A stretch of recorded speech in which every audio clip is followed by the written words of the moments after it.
Hi, I'm Andy. And I'm Rich. And this is Get Gaming, the channel by two gamers with a Y. For gamers with or without a Y. That's right, we accept everyone, even if you are straight. That was God bless. We just want to help our less fortunate than us. The Homo Challenge. Today we're doing a monthly math video. So we filmed several of these already. They may or may not see the light of day. But I eventually got to the point where I'm like, we finally launched the channel for Pride Month. And it's still June, so I figured we would cover our May stats. A little May wrap-up, if you will. I have quite a detailed Excel sheet to give us our monthly stats, because everyone loves stats. For some of the videos that we did previously, let us know in the comments if you'd like to see our videos for January, February. We did an April one. We skipped a month. March. I couldn't find the footage for March. I felt like we filmed it, though. I'm not sure. I'm not sure either.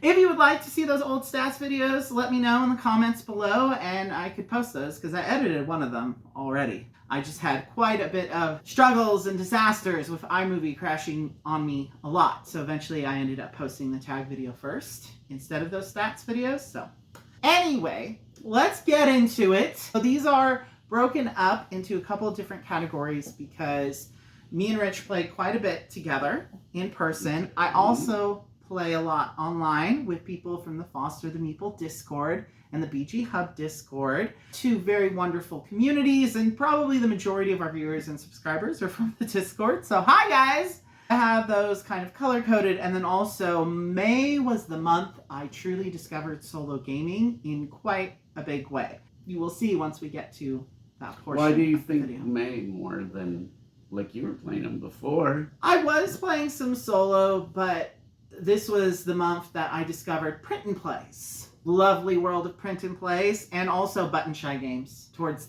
the later part of the month. So that's kind of why those... Yeah, those are good. And I have quite a few good solo games. I will be talking about those later in the video. So for the month of May, me and Rich had 40 in real life plays, which includes some game day action. Played 21 unique games in the month of May, 7 of which were new to Rich. On BGA, I played 89 times. 5 of those games were new to me.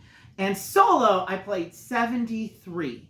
7 of which were new to me. So basically, I played each of those new games 10 times solo. And if you're doing your math all together, that's 197 games that I played in the month of May. So I played 40 with you and 115 on it. Like, do you even like playing games with them? That's still a pretty big number, though. Yeah. I'd say it's average for other content creators who are saying they play about 40 to 50-ish games, and a lot of them don't even include their BGA stats, which I think is cheating. Okay, they're games, you played them just because they were async or whatever, and a lot of these games, like I said, can take about a month to play if one person's only doing a turn per day, like Feast for Odin or whatever.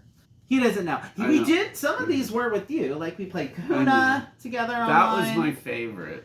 For sure. What else did we play online that I made you do? Well, originally King Domino I played on that. That's right, and Happy City we first played online together. That was all the way back in January, though. Was it really? Yeah, so sometimes he does play with me on BGA, kind of, and Yahtzee. We played some Yahtzee together online. It's usually which I discovered in a big invites way. me to play. I still haven't figured out how to maneuver that well. Anyway, he's Big Dino Rar on BGA, and I'm Too Legit to Quit 88. So if you want to look us up and play some games with us, I'm more likely to respond to you. No, if you challenge me, I will respond. Right. Make sure you check your email and open the app. I have to tell you every time, okay? Open up the app so you can accept my invite. It sends me messages.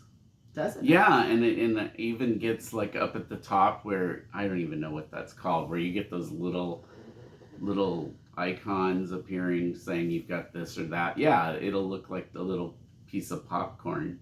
Let's go over what the unique games were. How about the new to us games? Let's start with those. Dokmus. Yes. Very fun. Very fun. Yes. Which we will be covering on the channel soon with the Return to Arafel expansion. Or Return of Arafel, I think. It's an area control game. 5 Crowns. We played with Janelle and Rihanna at Game Day. That was quite fun. That was a good find. Yeah, I've never played Rummy, and it's very similar to Rummy, right? I guess. He's never done it either. We played Magic the Gathering. My coworker James finally got us to play Magic with him because he runs a Magic table at our bi-weekly game day that we do at work. That was very interesting. I don't know that we're ever going to really cover Magic the Gathering on the channel, but I want to do it again. I found the way that the card interaction works in that game very interesting, and it is one of those, okay, just to fulfill my gamer education, it's something I should at least try, a couple of times. You did not agree with me.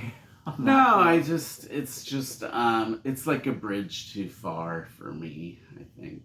Just because because of it's sort of Dominion-esque, I guess, in that there's all these different cards, but that was kind of deck building. That was kind of what eventually it's like when I started not liking Dominion as much is because I like there to be a little bit more that you're not changing the cards all the time. Like every time we would make a change in Dominion, play with a different set of cards. Yeah, it just totally changes the way the game plays. See, that's what makes a game like that interesting and replayable to me, is being able to do that. Like, for instance, the next game that we discovered in the month of May, Sushi Go Party. Yeah. Which is exactly the same thing. You have the different modules and the different cards, and you're combining them together to make it fresh each time you play it. I get that it does make it fresh, but it's just, I'm talking about for like over a long time, then it makes more sense, because you could go for a month and then play again, and it would be like new and making a new discovery. Mm-hmm. But like if you're playing it every day for a week, like Sushi Go Party. Yeah, we love that game now. Then you just want the new elements to come in a little more gradually, which I guess is sort of the way legacy games work. And I kind of like, the more gradual introduction of new elements instead of, it just felt like really, You talking about Magic the Gathering? I'm talking about Magic seemed really text heavy. It was very, there's a lot of reading. Yeah, and I think it made me realize that those style of games aren't going to be a good fit for you. And I don't know that they'd be a good fit for me either. I'm still on the fence on whether I'm going to like a lot of card text, complex card interaction, dueling games, because Magic the Gathering is a dueling game. Kind of a dueling game, yeah. This is like the OG, as far as that's concerned. Though, my coworker prefers to play Commander, which is 4-player Magic. Oh. Which OG Magic is just head-to-head, the two. Sushi Go Party, you want to talk about that a little bit? A tiny bit. I mean, sure. What makes it great is the quality of the actual production. I mean, it comes in... those cards are really thin. The cards are a little thin, but I'm talking more about the artwork. It's just the way that it's like the totality of the way a game is realized. Mm-hmm. I feel like that one, because they're using sushi as the theme, it just did a really good job because it broke it down into these categories. So there's rolls, there's nigiri. Appetizers. Yeah. Is that the nigiri is the appetizer? No. Oh, it's separate. So appetizers would be like edamame or what are some other ones? Miso soup. The dumplings are... Those are also an appetizer. Those are an appetizer. As opposed to the special cards like wasabi is a special card because it does a special thing. It's the fact that it includes... It's really thorough. I don't know if you like sushi or not. We're both big sushi lovers. Freaking love sushi. So. You should never take me to that conveyor belt sushi place again because it was a little... You took some video of it and you were showing it to me, and I should try to roll it on the video because it's literally just like my mouth should have just been attached to the end of the conveyor belt. Exactly. That's pretty much what was happening. No, it's true. And, I was looking at my phone or something, so we were sitting down. The food goes right past where your booth is. So I'm looking in front. I look down and there's like 6 plates there. And not an exaggeration. It isn't an exaggeration. And I'd already eaten half of them. I did kind of jump in at that point and make sure that I actually got some. And you have to wait sometimes because it's like there might be a parade of stuff going by that doesn't a really delicious parade into my mouth. I think really Sushi Go Party is such an excellent game, and one that I'm not sure translates as well online. Like a lot of the fun of that game is in that kind of player interaction because it's simultaneous play and you're passing the cards and it's very tactile in that sense, and just it's something that I played at 2. I think it's really fun at 2 actually, which for most drafting games you can't even really do very well at 2. And I played it all the way up to 8. And I managed to teach kids this game and drunk people this game, which is an accomplishment, I have to say. And it's good for so many different occasions. It's really going to be my go-to. I don't know if it works as well quite as a party game. You do kind of... It's not quite easy enough. Yeah, you could play that as a party game. Like, because if you had 6 people, it's really hard, as know, to play a 6-player game. What I really mean is if we're doing a game night and I have to do a game that's up to 6, that's not going to take us 2-3 hours, that's going to be my go-to. I think the Sushi Go Party. And I like all the different modules. It's like a totally different kind of game mechanically depending on which cards you play with. And you should definitely play with all the different kinds of combinations because some of them really change what you're doing in that game a lot, which is one of the really cool things about it. And so later on, we are planning on doing a series on Sushi Go Party where we play through all the different modules at every player count. And you might be asking, how the heck am I going to film an 8-player playthrough? Well, I don't know yet, but it's going to happen. So then we played the Builders Middle Ages once. Wait, what was that one? That's the one where you have all the shirtless guys and you're building the houses. Oh, okay. The reason because we were at Great Escape and they had a demo, and I played it once on BGA already, and then I said, oh, hey, here's a game I could teach you really quickly. That was a fun game and very gay friendly. They're animated guys, but just they're drawn in such a way that feels very like there's a lot of energy, allure, strength. Well, even the skinny ones. They're strong, strapping men. Or intelligent, with some of the architects or whatever they're called in that game. The master builders. I was like, ooh, hello there, Daddy. And then we also, of course, played Bob Ross, The Art of Chill, during a blackout. And I was just looking that one up. Oh, yeah, we did have a blackout during that. Right, we were at Celia and Mike's house, and she really wanted to play that game, or he had just gotten it as a present. You mentioned her name. We love you, Celia. That's right. And you're not toxic. You're a wonderful player to play with. And we'll have more to say about that. She was a very good sport about the blackout, I guess, because she's like, we're going to keep playing the game. Baby, get some candles. And she set Mike off to get some lanterns and stuff. And so we played the latter half of that game by candlelight, which was a lot of candles, too. I'm surprised none of the cards got on fire. We could barely see Bob's hair. Don't be confused about which game it is. Probably you can. I don't know. It's The Art of Chill. It's it's the better of the set two. Collection one, not the one where you're actually drawing things. There's happy little accidents too, but yeah, I still haven't played that one. It's played sitting that in one. the closet in But the dark Art of where it Chill belongs. is good. I thought it was very interesting. It's from that same what's the designer sort of studio that does that one? Prospero Hall, which also brought us Horrified and Yacht Rock. I think it might be Ravensburger is still the publisher on that one too. Yeah. I might be getting them twisted. Ravensburger, I think, does Horrified. But it has that similar kind of aesthetic that Yacht Rock does, which it's very cheesy thematically, but there's actually a really solid game underneath all that. It is a very interesting kind of mechanically. Builders of what? What is this one called? The Art of Chill.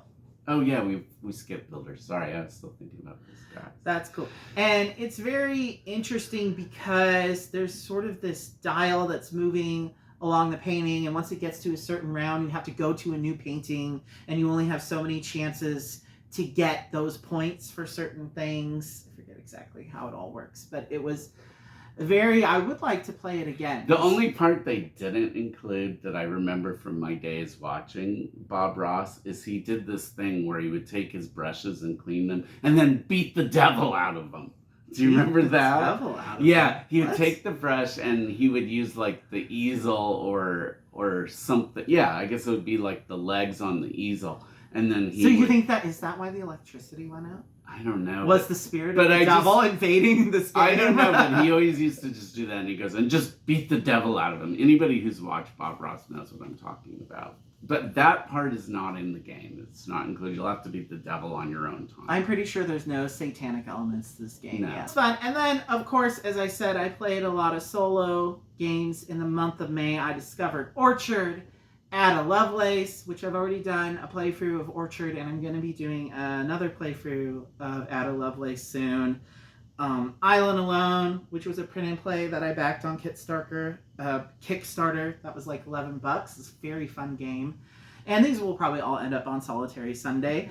And Button Shy, I got Sprawlopolis, Food Chain Island. You played Food Chain Island, and then Tussie Mussie. Mm-hmm. That's really good. Jeff and Jamie love that as a 2-player game. I think it was on their list of top 2-player games, and I actually like it better at 3 and more. I think. Yeah, the passing is quite interesting. Yeah, that part was fun. And it's very psychological because it's a you split I choose game where you're passing one face-up card and one face-down card to the other player, and they have to pick which one they want. So you know what I liked about that? I love that mechanic because then it's not just all about the game. It incorporates knowing the psychology. It's a meta game. Yeah. You're trying, like, I would maybe lay down one card against you, but make a different split with somebody else. Just kind of like if it has to do with like, do you keep the best card for yourself, knowing they might choose that, or do you show them? You know, and so it adds that element of unpredictability that you can't predict. That's right. And often you're kind of making a calculated risk of being like, okay, I'm going to make this one face down and make sure the card face up is one I know that they want, because you can see what they're collecting. And again, it's one of those games where you're constantly suspicious of what the other person is trying to do. Like they're trying to trick you. Not me.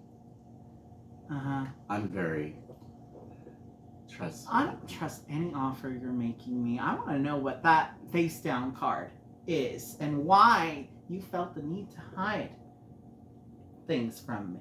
Well, anyway, that was Tussie Mussie. And then also this month is when I discovered, and I was really hoping I could shock Celia with this revelation, which is that I finally discovered the joy of Yahtzee in the month of May. Actually, it sounds like I played almost 200 games this month, but in the last 2 weeks of May alone, I played Yahtzee 95 times. So you played Yahtzee almost as much as you played everything else together. That's correct.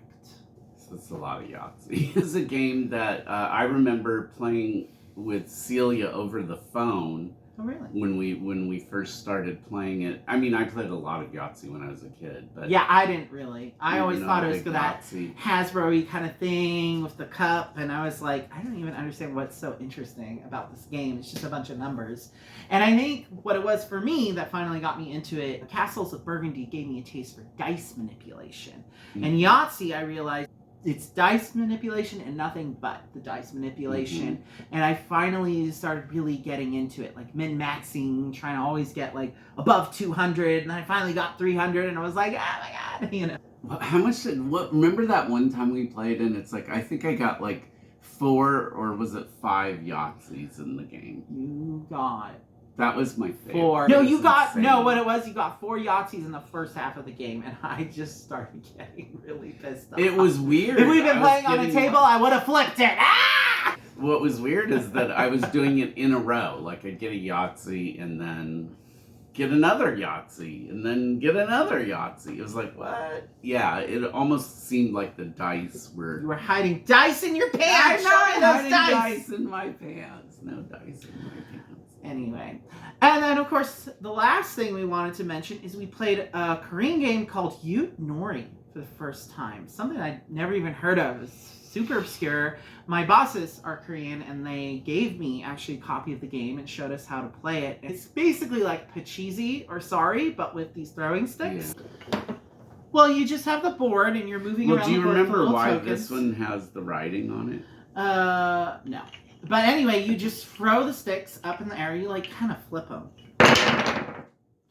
They're very loud on this table because we don't have felt. And then you would basically look at them based on where they rolled to which side would determine how much you were able to move around the board. So basically like dice, but just sticks. And I forget what all the symbols mean on here. I'd have to ask Harry again. Well, this looks like a cowboy hat or something. It does look like a cowboy hat, doesn't it? With legs.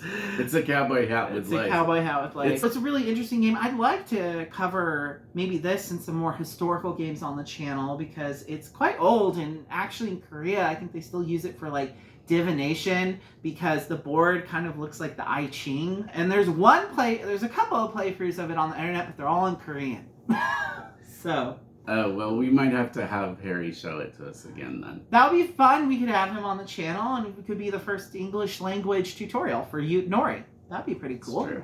Of course, I could beat you with the sticks. No.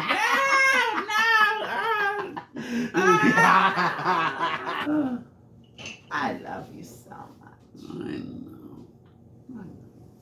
I love you. So, if you like stick beating content like this, please subscribe. You've come to the right place. And like and subscribe. Like and subscribe, click that notification bell, and until next time, we bid you adieu. Bye!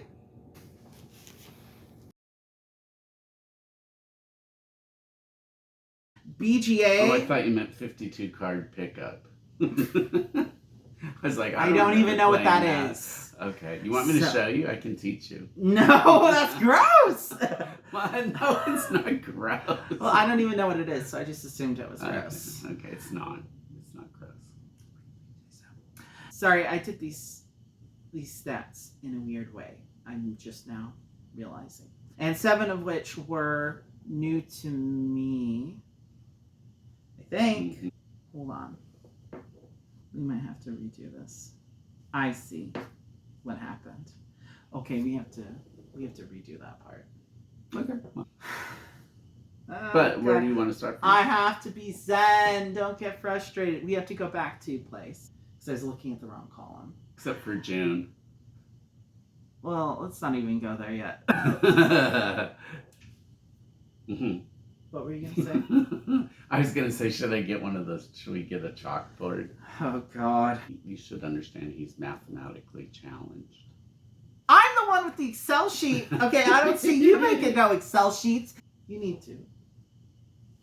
Shush. That's right. I will. No, you need to speak because people are going to think I don't ever let you speak. Do you? Oh, okay. Yeah, I let you speak right there, didn't I? Yes. Well, that. What